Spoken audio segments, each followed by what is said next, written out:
Hi అందరికీ శుభోదయం. Davuluru travelling welcome.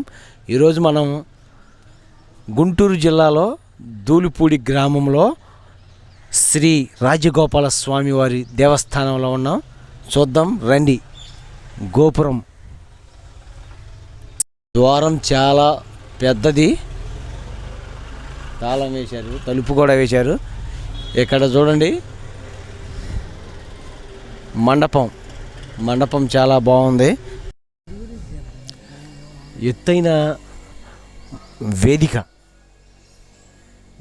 వేదిక కింద ఒక చిన్న గదిలాగా ఉంది. చూడండి, ఈ గది ఇక్కడ ప్రశాంతంగా ధ్యానం చేసుకుంటానికి ఈ గది ఏర్పాటు ఇచ్చారు.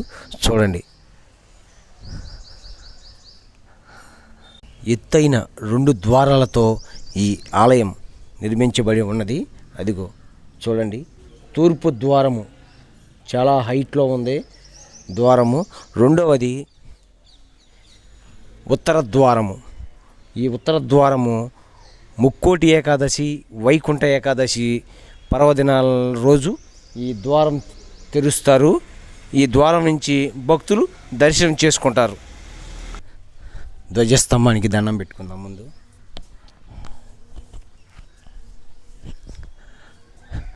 రాజగోపాల స్వామివారి లోపలికి వచ్చాం. స్వామివారి ఎదురుగా ఆంజనేయ స్వామిని చూద్దాం. తలుపేశారు. చూడండి, ఆంజనేయ స్వామివారు వెండి రూపంలో కొలువు తీరి ఉన్నారు. చూడండి, ఆంజనేయ స్వామి. రాజగోపాల స్వామివారి దేవస్థానం లోపలికి వెళ్దాం. వెళ్ళే ముందు పక్కన అజేయుడు, విజయుడు ద్వారపాలకులు ఎంతో బాగున్నారు. చూడండి, లోపలికి వెళ్తున్నాం మనం. రండి.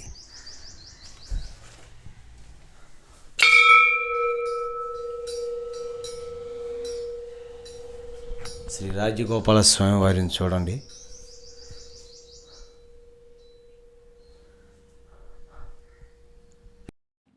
గురువు గారు, ఇది ఈ రాజగోపాల స్వామి వారి గుడి కట్టి ఎన్ని సంవత్సరాలు అవుతుంది? సుమారు 200 సంవత్సరాలు దాటిపోతుందండి. సుమారు 200 సంవత్సరాలు దాటిపోతుంది. ఈ స్వామి ప్రతిష్ట చేసి 200 సంవత్సరాలు పైన అవుతుంది. గోపాల స్వామి వారికి ఎప్పుడు ఉత్సవాలు జరుగుతాయి? ప్రతి పండగకి అభిషేకం ఉంటుంది. వైశాఖ పౌర్ణానికి బ్రహ్మోత్సవాలు జరుగుతాయి. మన ముక్కోటి ఏకాదశి కూడా బ్రహ్మోత్సవం జరుగుతుంది. అభిషేకాలు అవి పడి పండగకి జరుగుతూ ఉంటాయి. కృష్ణాష్టమికి ఏంటి స్పెషల్? ఇక్కడ కృష్ణాష్టమి స్పెషల్ మామూలుగా అభిషేకాలు, ఆ రోజు పూజలు, సహస్రం పూజలు ఉంటుంటాయి. భక్తులు వస్తుంటే తీర్థప్రసాదాలు తీసుకుని వెళ్తూ ఉంటారు. ముక్కోటి ఏకాదశి ద్వార దర్శనం ఉంటుంది.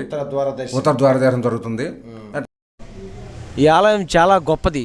ఈ ఆలయం 200 సంవత్సరాల పూర్వం నిర్మించారు. ఈ ఆలయం జమీందార్ కాలం నాటిది. ఎంతో సుందరవనంగా ఈ రాజగోపాల స్వామి వారి ఆలయం నిర్మించారు. ఇక్కడ బావి కూడా తవ్వారు. చూద్దాం రండి. ఈ బావి వచ్చే భక్తులు కాళ్ళు చేతులు కడుక్కోవడానికి ఈ బావిని ఏర్పాటు చేశారు. ఇదేం చెట్టు? ఇక్కడ చెట్టు ఉంది, చూద్దాం.